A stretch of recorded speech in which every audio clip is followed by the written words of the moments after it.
Assalamu alaikum students, how are you all? Hope you all are fine at your home. I am your Islamiyat teacher and this is your Islamiyat book. Now open the page number. सबक है हमारे पास हुकूकुल इबाद।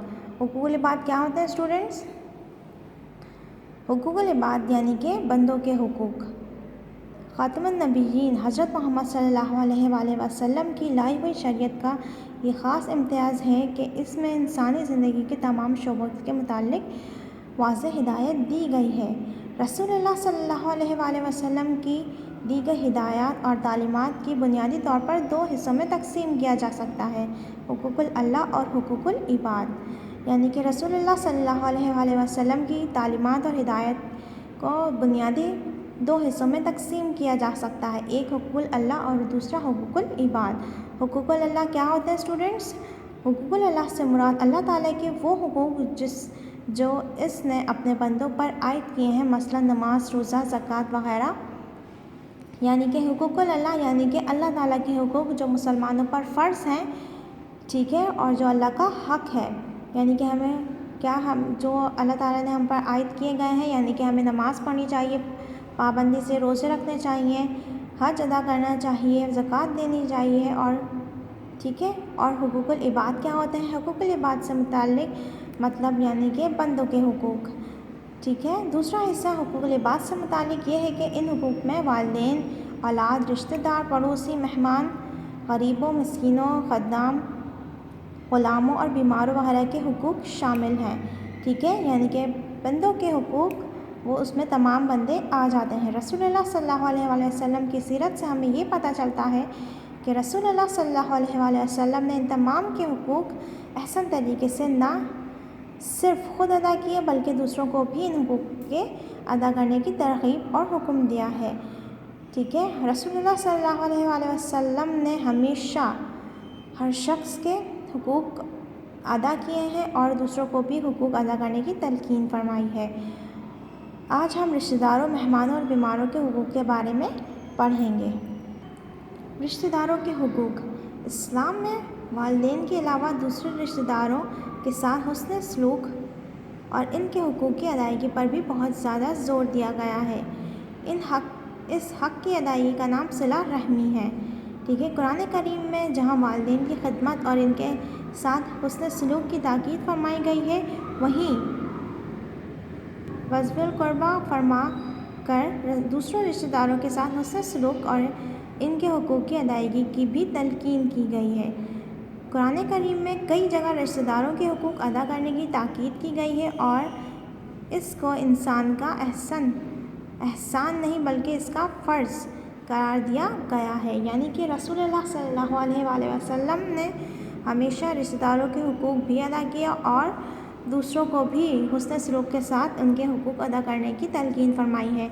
अल्लाह ताला ने जब जब वालिदैन की खिदमत और उनके साथ हुस्न सलूक करने की ताकीद फरमाई है, उसके साथ साथ उन्होंने रिश्तेदारों के हुकूक भी अदा करने की तलकीन की है, ठीक है। तर्जुमा है, और क़राबत वाले को इसका हक़ अदा करो, और असल नेकी इसकी है जिसने माल को इसकी मोहब्बत पर क़राबतदारों को दिया, ठीक है। आपने इस चैप्टर को बहुत अच्छी तरीके से रीड करना है। आपने तमाम हुकूक पढ़ने हैं, मेहमानों के हुकूक, बीमारों के हुकूक, ठीक है। मेहमानों के हुकूक क्या है? इस्लाम ने हमें मेहमानों के साथ अच्छा बर्ताव करने की तालीम दी है। रसूलुल्लाह सल्लल्लाहु अलैहि वसल्लम ने फरमाया, जो शख्स अल्लाह ताला और आखिरत पर ईमान रखता हो, इसे चाहिए कि वह अपने मेहमान का इकराम करे, ठीक है। रसूलुल्लाह सल्लल्लाहु अलैहि वसल्लम ने फरमाया है कि जो शख्स अल्लाह ताला और आखिरत पर ईमान रखता हो, यानी कि उसे ईमान हो इस बात पे कि अल्लाह ताला है और आखिरत बिल्कुल आनी है, तो उसे चाहिए कि वह मेहमानों की अच्छी तरीके से खातिर मदारत करे। ओके स्टूडेंट्स, हम अब इसकी मश्क हल कर लेते हैं। खाली जगहें आपके पास। बेशक अल्लाह इंसाफ और हुस्न सलूक और क़राबतदारों को देने का हुक्म करता है। नेक्स्ट है आपके पास, अल्लाह ताला की बंदगी करो, किसी को इसका शरीक ना बनाओ, नमाज पूरी अदा करो, ज़कात दो और सिला रहमी करो। ओके, इस्लाम ने हमें मेहमानों के साथ अच्छा बर्ताव करने की तालीम दी है, نیکسٹ ہے آپ کے پاس جو شخص اللہ تعالیٰ اور یوم آخرت پر ایمان رکھتا ہو اس کو چاہیے کہ اپنے مہمان کا اکرام کرے. نیکسٹ ہے آپ کے پاس جب مہمان گھر آئیں تو ان سے مسکرا کر ملیں. اوکے اسٹوڈنٹس، اب ہم اس کے سوالات دیکھ لیتے ہیں. پہلا ہے آپ کے پاس حقوق العباد میں کس کس کے حقوق شامل ہیں؟ جواب میں لکھیں گے آپ حقوق العباد میں والدین، اولاد، رشتہ دار، پڑوسی، مہمان، غریبوں اور مسکینوں، خدام، غلاموں اور بیماروں وغیرہ کے حقوق شامل ہیں.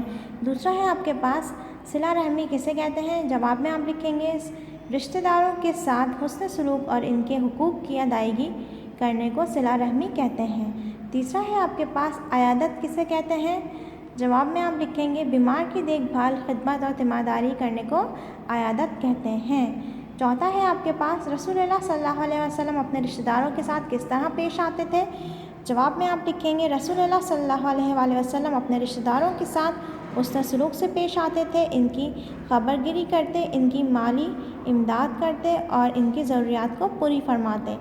لاسٹ ہے آپ کے پاس کون سا شخص جنت میں داخل ہوگا؟